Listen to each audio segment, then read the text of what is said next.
Welcome Behave to yourself. welcome to Jewish Boy Calls His Mother. I'm your host Sadia. This is my grumpy Ema. Hello, Ema. Behave yourself, boy.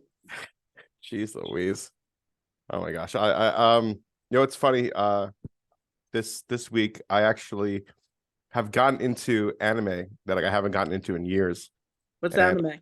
anime is a certain style of Japanese cartoon, but it's not necessarily for children. It's also for adults and things like that.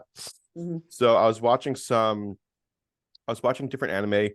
I saw this one anime called Perfect Blue, which was like about this like murder mystery, which was pretty neat. People said like it was so crazy and so like psychotic and twisted. I'm like I watched it and like it was okay. I liked it. I enjoyed it. It wasn't so like twisted and messed up, but I did see an anime that I was told numerous times by different people not to watch, and I decided to watch it.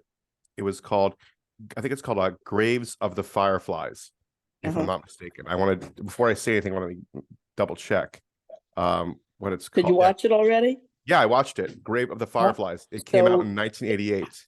so what did you think of it? Was it with Oh my people? God, yeah, How come people said not to watch it? it's so depressing. It's so depressing. Okay. I didn't realize how bad it was. Mm, I knew it was about uh Japan during World War II. I mm, thought it was talking about maybe like, oh, the atomic bombs and all that other stuff. And I was like expecting all that when really it's about this boy and his sister. And the movie starts out where he's like homeless in a subway station in 1945, right when the war ended, and he starves to death. ooh, And then you ooh. see like these Mm, police officers or like I guess I don't want to say janitors, but police officers walking around the station and saying, "Oh, there goes another one." mm, And they're like, okay, let's check his pockets, see what's going on, maybe identification. And like in his pocket, there was this like little um tin can for these like fruit candies. And they mm, shook it up and they're like, what's in here? Like, oh, nothing's in here, whatever. And then they're like, what do we do with all this? And one guy says, mm. oh, just throw it away. And they chuck it. And then you see some ashes come by and a little bit of a bone come out. God. And it starts off where he turns into a ghost. And then you Mhm. see his little sister with him. And they're just walking around the train station. And then they see a bunch of fireflies. And they start walking around the garden of fireflies. And then it goes back in time Mm, and tells the story of what happened. And mm, it's basically originally the United States didn't bomb the villages because they were mm, all made out of wood. All the mhm, Americans had to do was just drop, torches of fire, and then fire would just come out. So there's this boy, and his father went out to war. His father is a Navy captain, mhm, and his mother's watching him and his sister, and mm, then all of a sudden, the whole village goes on fire and they run away into the shelters, and they luckily this boy and his sister are able to be protected, and then mhm. he's looking for his mother, and then the adults are like, oh, well, take it to your mother, don't worry, everything is fine. His mother is very badly burnt Oh God. and eventually succumbs to her wounds. Mm, And in Japan, I didn't know this, but it seemed like cremation was very common. yeah. Oh yeah. So they burnt his mother in a pile of all the other people that Mm, perished from their wounds, and he winds up staying with his sister in this person's house that is a kind of relative but not really. And it starts off fine, but during the war people start starving out, and because they start starving out, the woman who's taking care of them becomes more and more nasty to them. Like, oh, you're not even my mm, kid. Why do I care about you? You're just verbally abusive the whole time. And he decides to say, forget this. I'm going to go ahead and take care of me and my sister myself. And he gets up and leaves, and they find a literally hole in the ground. Hole like it's kind of like there's a mountain and then there's like a hole, and then he makes a life for them. And he he he hunts a little bit. He tries to, make do with everything, but he has to steal for food. He's not really, he's a 10-year-old boy turning like 11, Yeah. 12. So he's not really sure what he's doing, but he's trying his best, taking care of him and his sister. And it gets worse and worse over the years go by as the war happens. And then eventually, like, his sister has like this rash and has like, diarrhea and things like that. And so he's trying to like take her to a doctor, and a doctor finally sees her and he's like, it's malnutrition. She needs to eat properly. And then finally the war's over. He's able to go ahead and get some money. He gets all this food. He runs to the, location, the place, and his sister's very, very tired. So he gets her to have some food. He says, "Oh, have some food. Take some food. Take some watermelon. It's fine. I'll take care of you." I'm about to cry. Oh my God, it was terrible. I'm gonna cry. And then finally, it gets to a point where he because throughout the whole time, the dead him is narrating the story. Oh gosh. And then finally, it's like, I'm about to cry. This is horrible.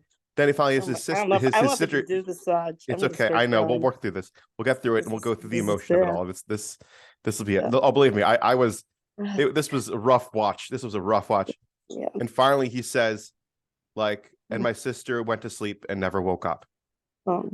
And then he had to take his sister up to a certain like mountain, and he buried her. He burned the body in crematorium, and then of course, able to take the ashes and everything like that and hold it with him. And he was just trying to like survive, but his mother's dead, everyone else is dead, his father died in battle, everything's gone, and then he just eventually just disappears. And then he has the grave of fireflies, that like that's where like he's able to like live his life with his mom, his dad, and his sister. And this was an anime, this was a cartoon, and I was just like, at the end, I'm like, oh my freaking God, what did I just watch? I know. I'll tell you something interesting that I was thinking about today. Yeah. Was I remember one time when I was a little girl, my mother reading me some fairy tales, some stories before I went to bed. And I said to her, "Did your mother ever read you fairy tales?" Well, her mother couldn't read. The whole story, I think we went over this one time, that her mother grew up in Tsarist Russia. Yeah. And that they did everything they could to make sure that the peasants did not get an education, could not read. I told you the story about what happened to the young girl who was the daughter of the poets. I think so. Remember that the Cossacks came and that she tried to start a school for the poor children. They burned everything down. Right, and they came and they actually beat her and her friends to death in front of my bubby when she was a little girl and the other kids that they were trying to start the school with. So I said to my mother, I asked her, of course, did Bubby ever read you any stories? And she goes, no, she couldn't read me stories. She said she only told me one story when I was a little girl. She always told me the Little Match Girl. So I'm thinking of it. So then I was in the library many, many years later as an adult, and I come across an illustrated version of Hans Christian Andersen's Little Match Girl. It says, oh, this is the story my Bubby used to tell my mother. Well, I read this story. I burst into tears in the library. You know the whole story, do you? Yeah, we could say it a little bit. Just summarize it. Summarize the story. The little match girl freezes to death at the end of the story. She dies right there in front of the church. And I thought to myself, I don't believe it. I said, no wonder my mother had the problems she did. I mean, as a little kid, have your mother tell you this horrible, depressing, sad story over and over and over again. And my mother suffered. My sisters and I have pretty much surmised, especially my older sister, who's a combination of psychologist, social worker. And she says, looking back on it, we realized that my mother really did suffer from depression. Yeah. And the joke is, did my mother suffer? Well, she's Jewish, isn't she? I mean, come on. And I thought, oh my God, no wonder. I mean, to grow up with this horrible, depressing, sad story. This is the only fairy tale only story your mother told you. Oh gosh. I remember you telling me that back in the day before World War II, the average stories were very depressing. Even childhood stories were very depressing. Yes. Mm-hmm. Yeah. I know the story of the Little Mermaid. In the real story, she turns into sea foam and disappears. Mm-hmm. And I mean, I remember we discussed this previously. But I guess the shifting topic I'm trying to maybe mention would be like, I don't know, different. I don't know. I mean, I was gonna say like talking about, I guess, the seriousness of war and the repercussions of it. And what it's like you think of like, World War One, all that death, all that destruction, all that sadness. And what happens at the end of the 20th century? All these countries go back to the pre-World War One borders. Yugoslavia breaks up, Yeah. All those countries. Yeah. That they all like just go right back to what they were before Serbia. Yeah. What good was it? Well, I don't know. If I had all the answers, that I wouldn't be in my situation I am today. It's just like it's just plain and simple. Would any of us be in the situation we are today? We had all the answers. Yeah, if we had all the answers. But I remember when I was taking one of Manus Friedman's classes in Minnesota. Yeah. During the 1970s, we were talking at that time. There was a very big anti-war movement, of which I was a part. Yeah. And Rabbi Friedman said that this is the beginning this is the precursor of the frame of mind. It's getting the world prepared for Bias HaMashiach, that people are really looking at this idea of war and, like, what's the sense of it? Yeah, but I think nowadays people are taking more of that extreme, and they're not thinking with their like seichel, like a lot of Jews for Peace and all these other people God. that they're like, it's crazy how they're asking for a ceasefire when even Hillary Clinton's like, that's a terrible idea, or even Bernie Sanders is like, that's a terrible idea. Bernie Sanders said that? Yeah, Bernie Sanders said it was a bad idea. I got so irritated. He spoke after October 7th. Yeah. He spoke at a pro-Palestinian rally. I hate to say this, but this might sound horrible. God forgive me, but yeah. I hope. First of all, I thought to myself, capo. Yeah. Yeah. And I thought to myself, I hope he goes to speak at a pro-Palestinian rally and they lynch him. Yeah, we're gonna have to edit that out. Why not? Why can't we put it there? I don't. What's so bad about that? It's asking. I'm talking to you. Wait, so I gotta check. I put some bread in the oven. Let me go check my bread. Check the bread in the oven. See my bread in the oven. Make sure it's not burnt. Have you ever watched, I guess, adult cartoons? Well, actually, the cartoons. When I was a kid, I watched, a lot of the cartoons that we watched in the 1950s as children. Yeah. Were cartoons that were made during the 1930s. Okay. And those cartoons were not necessarily for children. I mean, I look back and I think about them, and I think about the content of those cartoons. And just, a lot of them were not for, like, out of the Popeye cartoons, there was a lot of adult humor in a lot of those cartoons. And of course, children went over our heads. But then I think back to it as an adult. I said, there were, there's some cartoons that were for children, but there was a lot of there were a lot of cartoons that kind of like, how can you say it? Adults could appreciate too. Yeah. I remember the funny one about the woman in the shoe. Oh yeah. With the children, and I told where I work, we were feeding we were feeding some of the babies, and we had some babies, were stubborn, wouldn't eat their oatmeal, and were closing their mouths and and pushing the food away. So I told somebody about the part in the cartoon. Remember where the mother is trying to feed the baby and the baby doesn't want the oatmeal? Yes. And she shows the baby a lollipop Yes. and the baby goes, ah, and she shows it the food. People do that nowadays for real. Like I've seen videos like that. It's kind of funny. Um, but yeah, and back in the 1930s, cartoons weren't necessarily censored. So they had a lot of adult cartoons that were out there. And only in the 1950s did like things start becoming more censored. And you had a lot of polished, like, you know, white bread kind of family vibe situation when it comes to cartoons. And I know the Flintstones were the first original adult cartoons. And that's where it's like, I'm thinking, I remember when I was younger that The Simpsons was like adult, but like kids wanted to watch it. But like nowadays, definitely adult.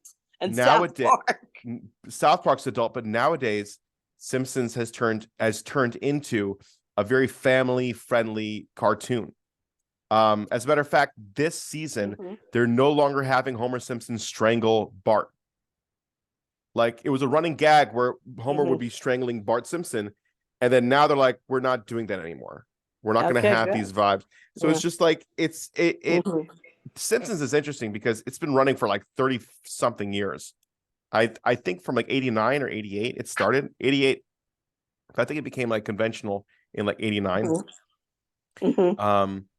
But that's where it's like where it comes to cartoons, like starting off adult and then turning into children, like childish cartoons. Besides the fact that of the cartoons in the 1930s, there were quite a few, like especially Popeye and everything, that a lot of violence. Your father and I one time were watching this cartoon where it was, I think it might have been Woody Woodpecker.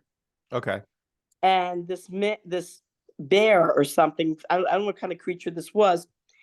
He's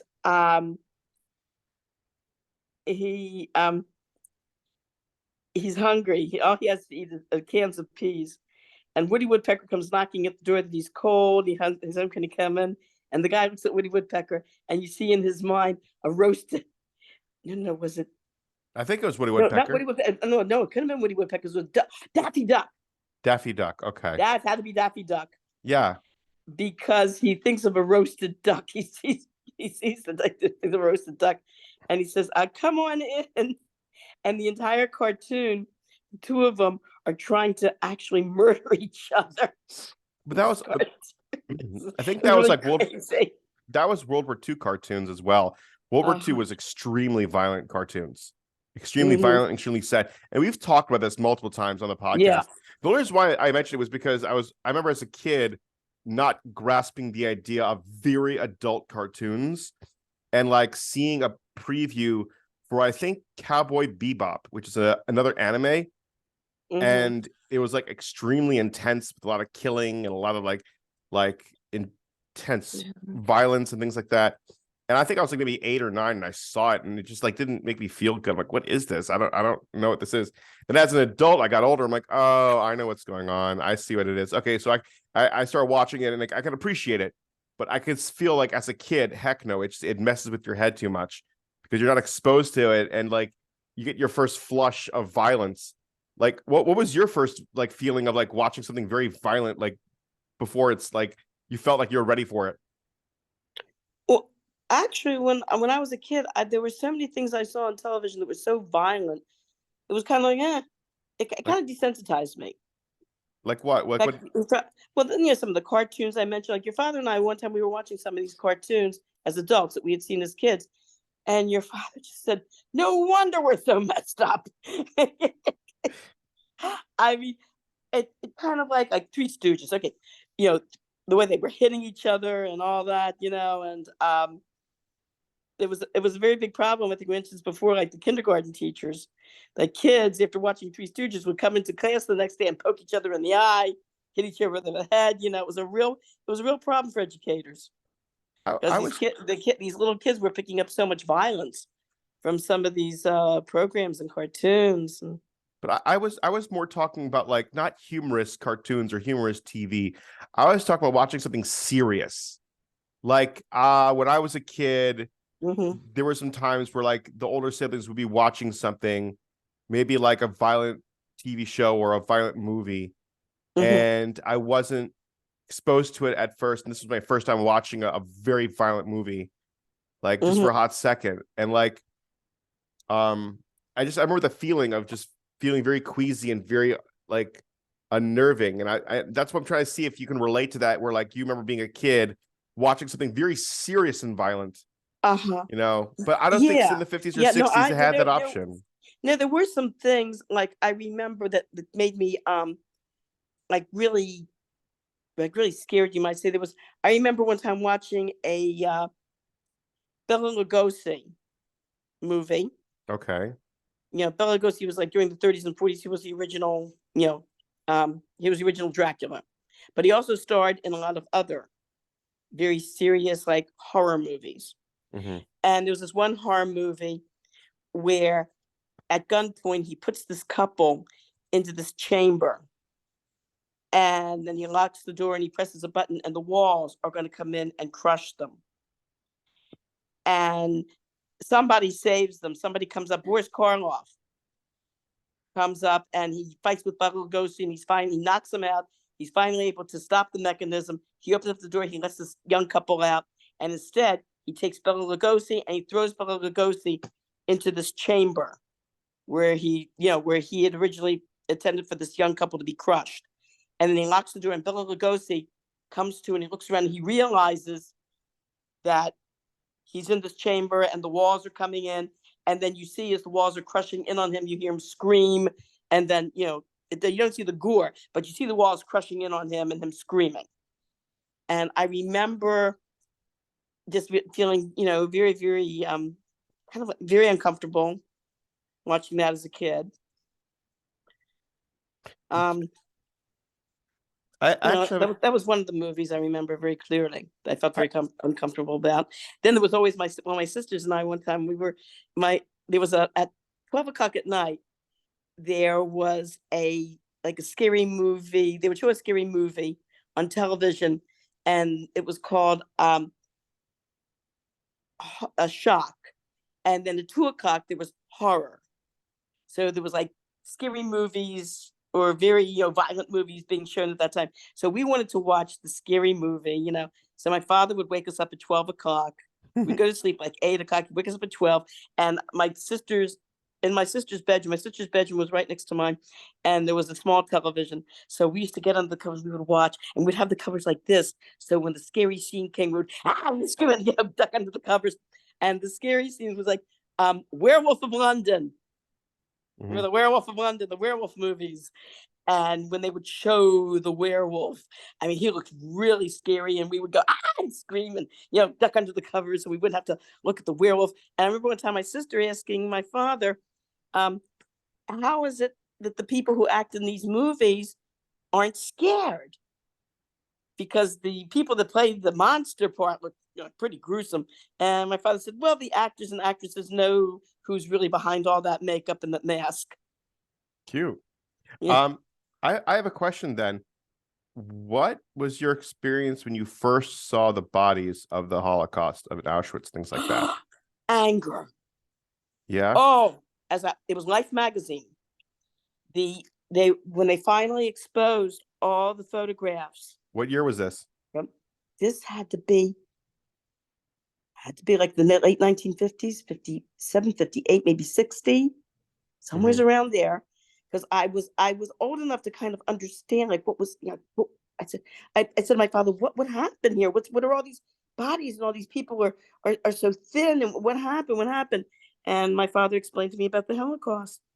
And I said, "You mean they did all these people just because they were Jewish?" He said, "Yeah." And I'm turning the page and I'm getting angrier and angrier and angrier. And I'm going, ooh, if anybody ever says anything nasty to me about being Jewish, I am going to kill them. I am going to pound them. I'm going to beat the living daylights out of them. Yeah. And I held by that promise. And I'm glad you did. I'm glad you did. I told you about the incident when I was in 7th grade. Oh, yeah. We said that, mentioned them multiple times. Oh, yes. Yeah, Very unhealthy to start up with a Jewish girl who's bigger than you and it's after school and there's no teachers around. Very yeah. unhealthy. No. Well, I'm looking at nowadays and the temperament nowadays, and it's so eerie when you compare it to everything else, where it's just like there's plenty of capos now, there's plenty of, you know, Oh, I know I see the little kitty cat. I It's just you still have to live your life even though things are happening around you. You know. still have to go to work. You still got Mhm. to joke around with your boss. You still got to do all these things because you have social obligations. When in the back of your mind, you're thinking like, my God, people just don't care. There's such a freaking issue. Like, like you go on Instagram, like I went on Instagram like earlier this week, and a friend of mine who I haven't spoken to in years, but I helped him with designing a shul for his thesis in architecture. And I had this whole like relationship with him, and we both all discussed this and whatnot. He makes this post about how like there's no nuances, there's no this, there's no that. It's black and white. It's us colored people and the Muslims against everyone else. And I'm like, oh God, okay. And here a Jewish guy helped you out. Yeah, I'm like, and I just unfollowed him because I figured if I sent him a message, tried to have a conversation with him, it wouldn't make a difference. It wouldn't make a difference. Your father brought up something many, many years ago when a lot of the black activists started to affiliate themselves with these Arab terrorist groups. And your father said, if you look if you ever take a course in Black history, you find it was the Arabs and the Portuguese that sold the blacks into slavery in the 1500s, starting the whole basically modern era of slavery as we know it. And your father said to me, these black people don't realize it.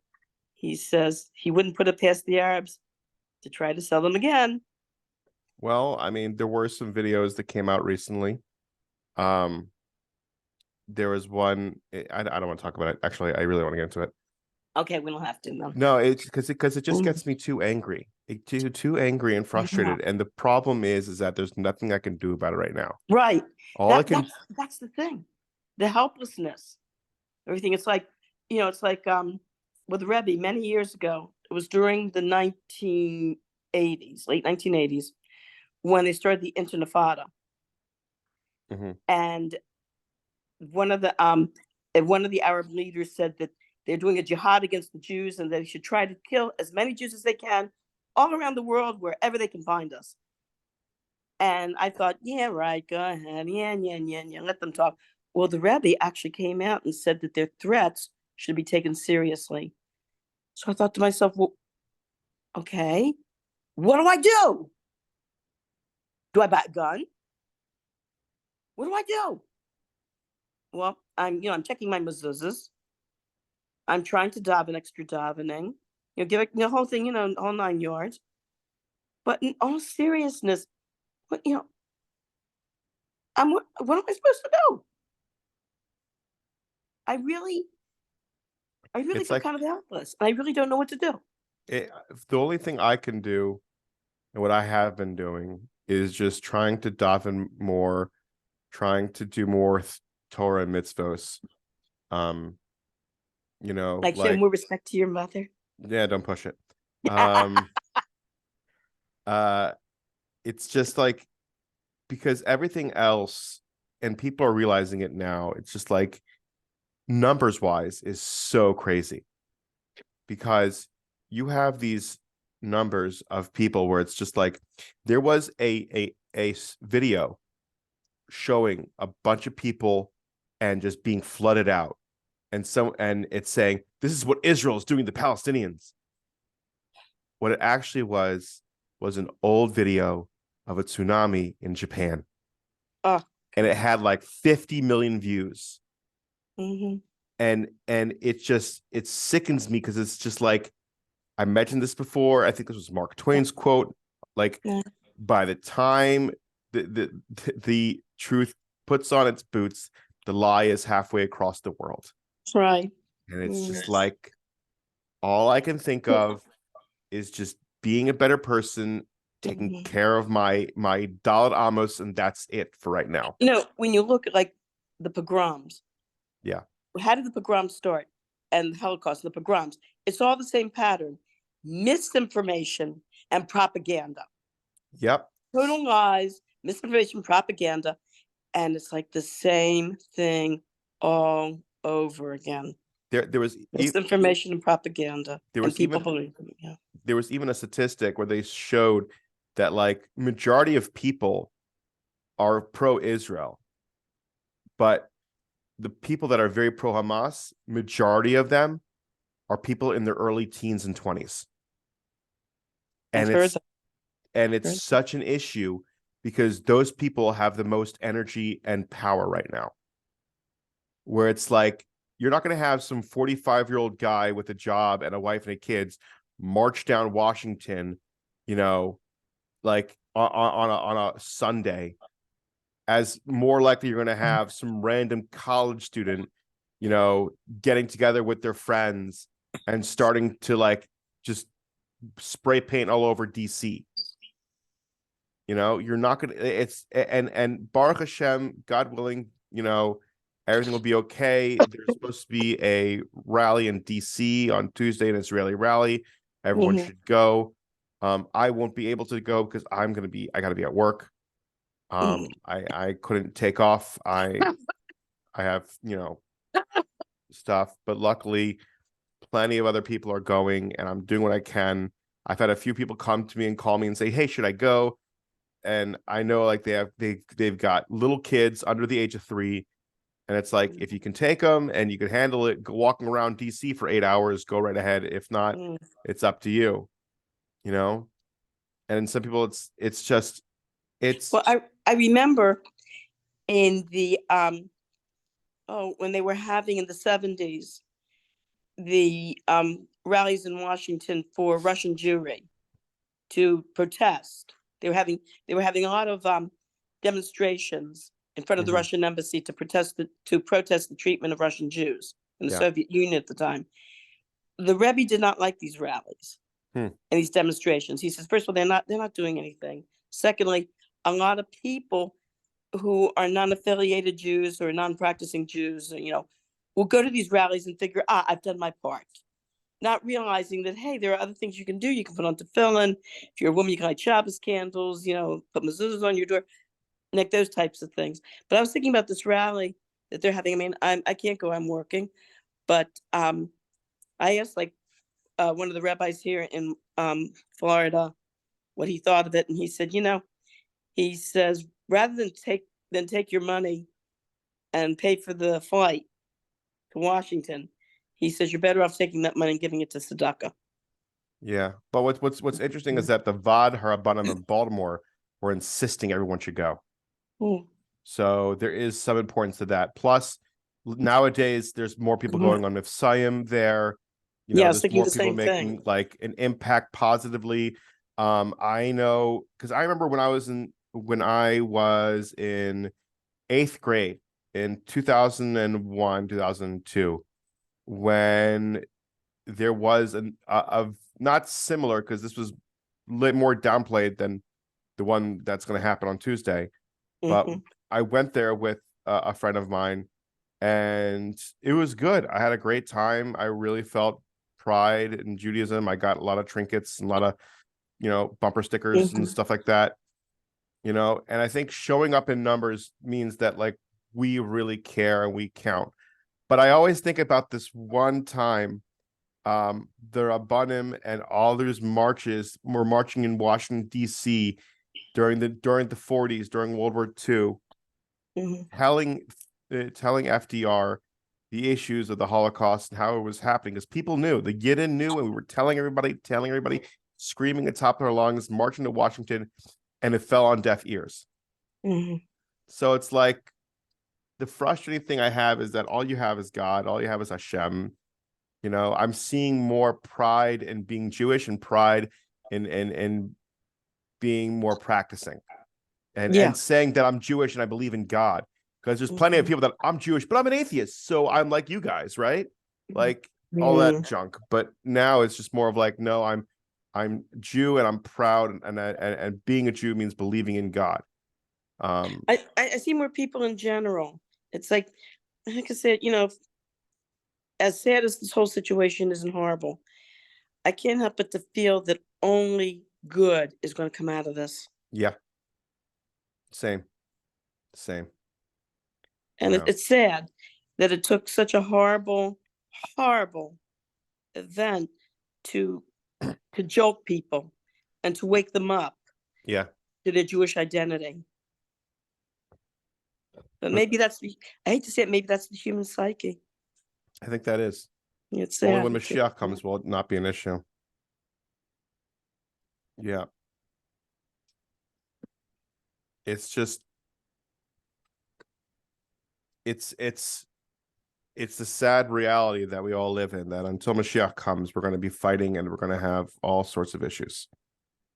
And that's why we daven for it. That's what we pray for. That's what we talk about, having Mashiach coming as soon as possible, because we don't want this. We don't want war. We want to live in peace. We're peaceful people wanting to live in peace. You know, that's what I heard also from Modest Friedman. I always Mhm. find that so interesting, where it's just like, when you have peaceful people that want to live in peace, and everyone around them is so used to living in war, you're gonna have conflict. You're gonna have issues because it's a peaceful people that want to live in peace. You know, and yeah, it's just a sad reality of what we're dealing with, and hopefully, you know, more people are wising up to this bullshit propaganda. I think just recently it was a whole thing of like, it's been finally, even though it's obvious to us, but it's finally been exposed to everyone else, that saying from the river to the sea, Palestine will be free, is an anti-Semitic comment that's asking for a total genocide of a people. And finally, now you have, like, I think Rashid Tlaib's like, no, it's not really what we're saying. It's not what we mean, trying to politicize it and pull this baloney. But it's finally, people are like, oh, that's what this is. It's just for genocide. And it's another way of saying genocide.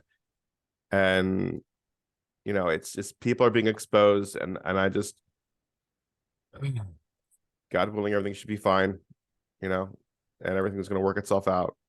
It's just, it's going to take some time. And we hope the time is done, is it gets to be complete and finished, if I'm making any sense. Yeah. Yeah, I feel like a broken record right now. It's just so frustrating, because it's just like, that's all you're trying to focus on. It's like, oh, it's gonna be fine, it's gonna be okay, it's gonna be fine, it's gonna be okay. And I feel like it's like seeing somebody like rocking back and forth in a corner, like it's gonna be okay, it's gonna be fine.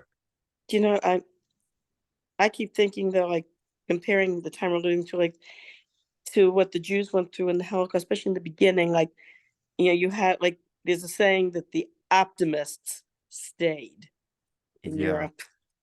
yeah, but where else can we go? Where can we go right now? Where can we go right now? The safest place right now is in America, because everywhere else is not happening. You heard what happened to the yeshivas in Montreal today. I I heard it was what's it called, Concordia University. One of my coworkers is from Montreal, and Oh, so she told me it was Concordia University, where a Jewish student had a table where he had pictures of the hostages, and a group of Palestinian students came just over and not even beat him Palestinian up students, like just crazy. What was it, it just ordinary? it was we have 8 seconds left. But Mhm. I'll talk to you after the thing. But have a wonderful Shabbos, Ima. You don't have a good Shabbos, and